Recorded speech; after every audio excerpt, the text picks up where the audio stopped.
মুশকিল আসান সেন্টার আছে না আমাদের, এখন ফেসবুকে বিজ্ঞাপন দেখা যাচ্ছে, অমুক মা এসে গেছেন, বাপ রে বাপ, 12 বছরের আধ্যাত্মিক সাধনা শেষে আপনার যাবতীয় পূর্ব পর সব ধরনের খবর দিতে পারবেন আল্লাহরই তৌফিকে, চ্যালেঞ্জ দিয়ে করা হয়। হয় হয় হয় হয় আরে বাপ, কি বিজ্ঞাপন! আমি এক জায়গায় ফোন দিয়েছিলাম, কয়েকদিন আগে এক জায়গায় ফোন দিয়েছিলাম যে আম্মা কখন বসবেন, বলে কথাবার্তা খুব সুন্দর, বলে ওনার সাথে মাগরিবের পর থেকে আপনি কথা বলতে পারবেন। আমি বললাম ফিটি কত টাকা লাগবে? বলে কোনো ফি আগে নেওয়া হয় না, আপনার কি কি সমস্যা আগে জানাই দিবেন, এরপর 1101 টাকার থেকে 1,01,101 টাকার মধ্যে সমাধান। চিন্তা করছেন আপনি মানুষের ইমান নিয়ে কি খেলা চলতেছে? হাইরে ইমানদারের দুনিয়া। আপনি আবার মনে করতেছেন যে হুজুর এইটা বোধহয় বিজ্ঞাপন দিয়েছে, আপনারা দেখেন নাই না? আমি একাই দেখছি খালি না, আপনারা কথা বলতেছেন না কেন? আপনারা মনে করছে হুজুর সব দোষ হুজুরে কান্দে নিয়ে যাগা। আপনারাও দেখছেন এইগুলা। লাইক দেখলাম 17,000, কারা লাইক দিল এখানে? বেঈমানেরা, এই আপনার আমার মতো মুসলমানেরা ইমান শেষ করে দিচ্ছে। প্রিয় ভাইয়েরা, ভূত ও ভবিষ্যৎ আল্লাহ ছাড়া কেউ বলতে পারে না। উনি কেমনে চ্যালেঞ্জ দেয় যে আপনার অতীত ভবিষ্যৎ সব বলবে? নাউজুবিল্লাহ বলবেন না? প্রিয় ভাইয়েরা, ইমান হরণ করে নিচ্ছে প্রিয় ভাইয়েরা। অথচ রাসূল সাল্লাল্লাহু আলাইহি ওয়াসাল্লাম সুন্নত তরিকা দিয়েছেন আপনার আমার জন্য। কি করবে? আল্লাহ নবী সাল্লাল্লাহু আলাইহি ওয়াসাল্লাম বলছেন রাত্রে রোগবালাই বাঁচো, রাত্রে তোমার এক রাত্রে মুশকিলে আসান করো। কিভাবে? মা মিন মুসলিমিন ইয়াবিতু আলা তুহুরিন, আল্লাহ নবী বলছেন যে ওযু করে ঘুমাবে। কিরকম ওযু? যেরকম করে সালাতের ওযু আদায় করে, যেরকম করে নামাজের ওযু করে, এইরকম করে ওযু করবে। করার পরে সে যদি ঘুমায়, আল্লাহ নবী বলছেন এরপরে পুরা রাত তো ঘুম হয় না, রাত্রে কোনো একটা সময় ঘুম ভেঙে যায়। মনে করে রাখবে আমি কিন্তু ওযু করে ঘুমাইছিলাম আর রাত্রেবেলা আমার ঘুম ভেঙে গেছে।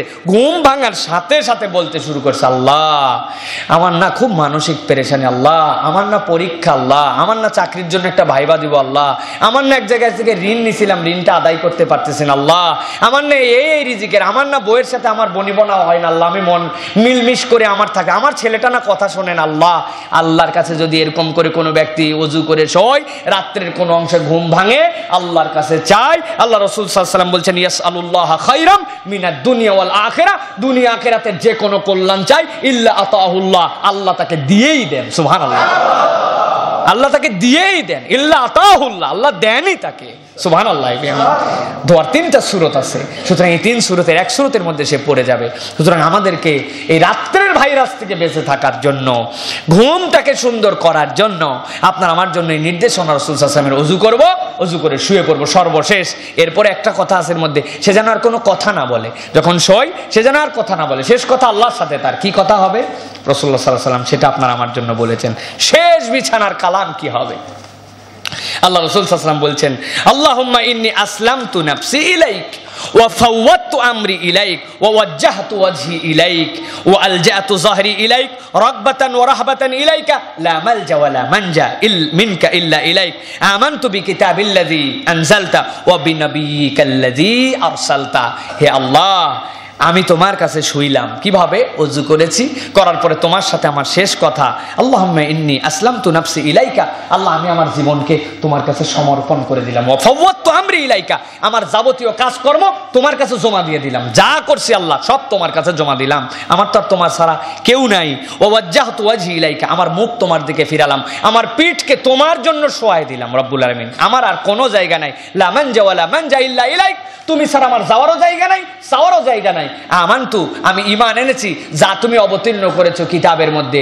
ও আমানতু বিনাবিয়িকাল্লাযী আরসালতা, আর ঈমান এনেছি ওই নবীর প্রতি যেই নবীকে তুমি দুনিয়ার বুকে রাসূল হিসেবে প্রেরণ করেছো।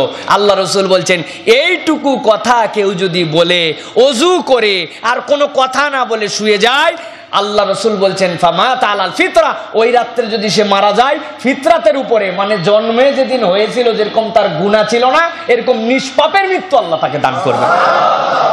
আর যদি না মরে তাহলে তো লাভ হলো না এই দোয়া করে। আল্লাহ নবী বলছেন না, লাভ আছে। আল্লাহ রাসূল সাল্লাল্লাহু আলাইহি সাল্লাম বলছেন যদি সে জেগেও থাকে, আল্লাহ গ্যারান্টি দিচ্ছেন পরবর্তী দিনটা কল্যাণের দিবস হিসাবে আল্লাহ তাকে দান করবেন। সুবহানাল্লাহি বিহামদি। সুতরাং এই দোয়াটা আমরা একটু প্র্যাকটিস করি, আমরা একটু শিখে নেই। আমার ওস্তাদ আব্দুল্লাহ জাহাঙ্গীর রহমাতুল্লাহ রাহে বেলায়েত বই আছে, এই বইয়ের মধ্যে আপনি পাবেন। হিসনুল মুসলিম অ্যাপসটা নামায় নেন, ইউটিউবটা পজ করে করে লিখে নেন, টাইটেলের নিচে আমরা অনেক সময় দিয়ে দেই, যারা আমাদের কাজ করেন তারা দিয়ে দেন, সেখান থেকে শিখেন কি লাভ মূল্যে ফিতরাতের মৃত্যু আর বেঁচে গেলে পরবর্তী দিনটা কল্যাণের জন্য আল্লাহ দান করবেন। সুবহানাল্লাহ।